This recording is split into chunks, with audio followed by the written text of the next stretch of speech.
The office was unusually quiet that afternoon, sunlight spilling through half-closed blinds and casting soft lines across Zoya's desk. She sat hunched over her laptop, trying to focus on a client report, but her thoughts drifted again. Ayan was late today. Odd, considering he never missed his morning coffee run or the casual wave he always gave her as he passed by her desk. Zoya wasn't the kind to fall for someone easily, but Ayan had a way of making people feel seen. He had joined the company 3 months ago, and from the first moment, he brought a warmth that turned heads, polite, observant, always knowing just the right thing to say. Still, Zoya had kept her distance, unsure if the attention he gave her was special or just part of his charm. That changed last week. Ayan had lingered a little longer during lunch, asked personal questions, not too intrusive, but meaningful. He noticed her favorite books, laughed at her dry humor, remembered small things she never expected him to. Slowly, the barriers she'd kept up began to crumble. So when he finally walked in that day, flashing his usual crooked smile, her heart did a small flip.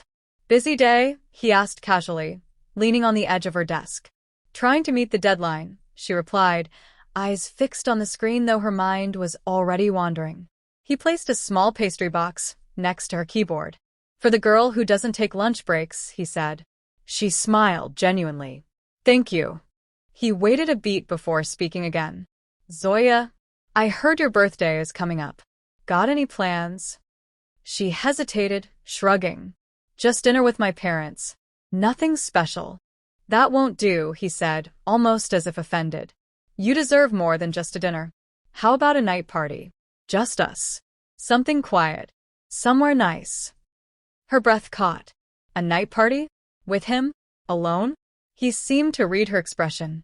"I don't mean anything crazy. Just music, good food, maybe cake. You and me. You've worked so hard this year. You deserve to celebrate properly." Zoya didn't know what to say. 1,000 thoughts flooded her head, a mix of excitement and nervous hesitation. It felt sudden but also sincere. I'll think about it," she finally said, voice barely above a whisper. "Take your time," he smiled. "But I promise, it'll be the kind of night you'll never forget." As he walked away, her heart pounded. She stared at the pastry box, its sweetness now symbolic of something much bigger. That night, lying in bed, Zoya stared at the ceiling, wondering how something as simple as a birthday invitation could carry so many unspoken promises, and how dangerous it might be to accept them. Zoya stood in front of her mirror, adjusting the soft blue dress she had finally chosen after changing twice. Her hands trembled slightly, not from fear, but anticipation. She had said yes. Ayan's invitation had lingered in her mind for days, every word echoing like a promise. And now, tonight, she would see what those promises really meant. The doorbell rang precisely at 7 p.m. When she opened the door, Ayan stood there holding a bouquet of fresh lilies, her favorite. His smile was easy, confident, but his eyes softened the moment they met hers.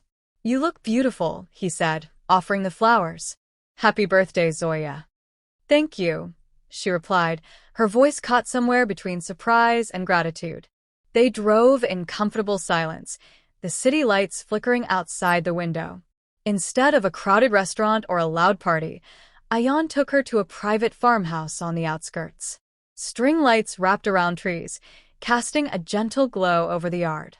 A small table was set for two, with a chocolate cake, warm food, and a Bluetooth speaker playing soft jazz in the background. Zoya blinked in disbelief. "You did all this for me?" Ayan grinned. "Only the best for the birthday girl." They ate under the stars, sharing stories of their childhoods, dreams, and regrets. For the first time in a long while, Zoya felt herself open up. His laughter was infectious, and when he listened, he made her feel like no one else in the world existed.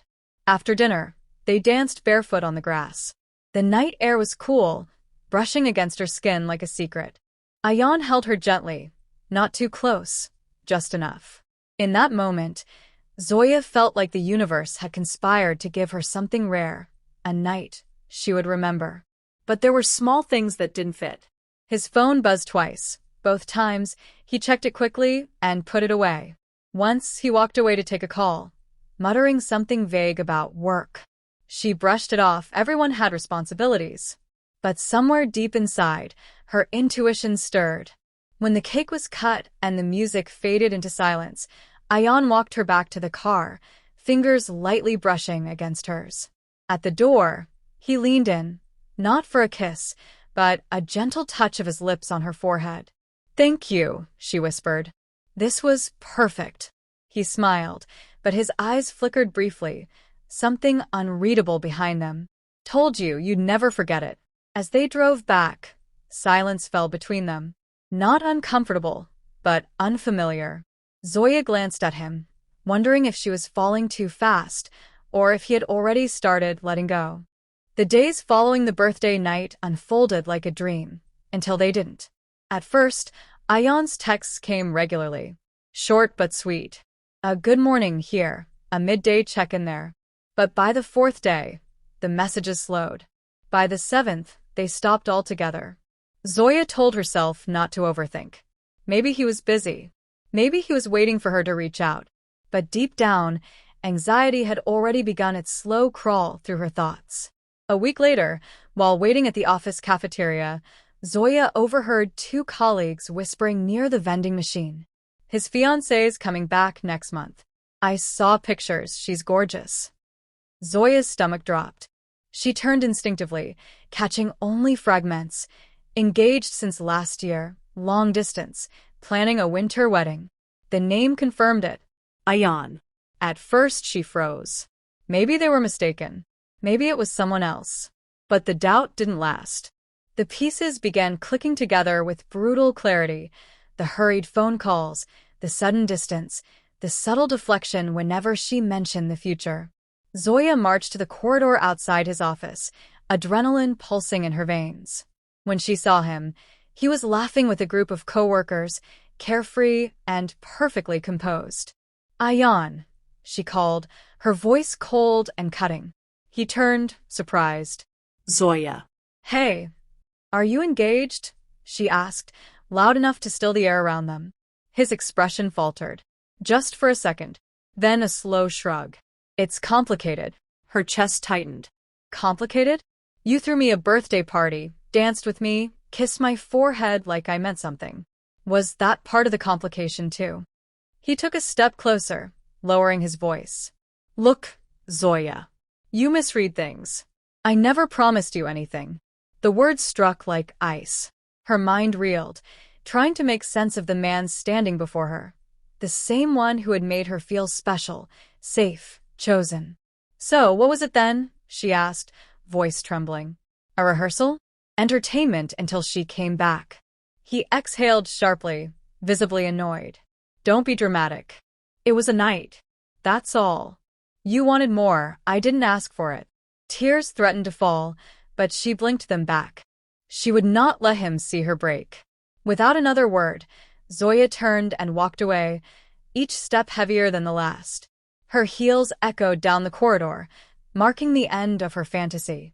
Back at her desk, she sat motionless, the birthday night replaying in her mind like a scene from a film she no longer believed in. The lights, the laughter, the forehead kiss, it was all a script, and she'd fallen for every line. But in that heartbreak, something fierce awakened. A realization. Not all sweet words come from sincere hearts. The days that followed were quiet. Not the peaceful kind, more like a silence that echoes too loudly inside a wounded heart. Zoya went to work, completed her tasks, nodded when spoken to, but she was no longer present. Her mind drifted through memories she now questioned. The birthday night felt like a lie wrapped in ribbons. At home, she avoided mirrors. She didn't want to see the girl who had believed in Ayan's illusion, the one who thought a forehead kiss meant sincerity, not convenience. But pain has a strange way of clearing the fog. After the ache came clarity. Zoya began to write, short thoughts, scattered emotions, anything to help her release the weight. Her journal became a sanctuary. Every page helped stitch together the pieces of herself that Ayan's betrayal had shattered. Weeks passed. One afternoon, as she walked through the lobby, she saw Ayan again, this time with his fiancée. They were holding hands, smiling for a photo someone was taking. Zoya felt a hollow in her stomach, but not the kind that begged for answers anymore. She didn't feel rage or heartbreak. She felt relief. Relief that she hadn't become part of a lifetime of lies. Relief that she'd been shown the truth early, before it rooted deeper. And relief that she still had herself. That evening, Zoya made a decision. She walked into her manager's office and gave notice. "I need a new chapter," she said simply.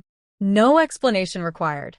Within a month, she launched her own small content design studio, something she had once dreamed of but never had the courage to pursue.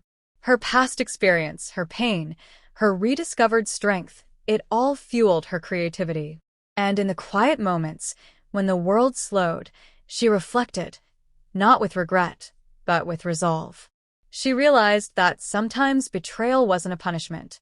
It was a redirection. A year later, Zoya shared her story anonymously through a women's blog, "The Night I Mistook Attention for Affection." The post went viral, touching hearts around the world. Messages poured in from women who had faced similar pain, and her words became a source of strength for others. The birthday night still crossed her mind now and then, but not as a wound. More like a page in a long, unfinished book. In her final lines of the blog post, she wrote, "That night was never really about candles or cake. It was about awakening. I thought I needed someone to make me feel special. Turns out I already was. I just hadn't realized it yet." She clicked publish and smiled. For the first time in a long while, Zoya wasn't looking back. She was finally free.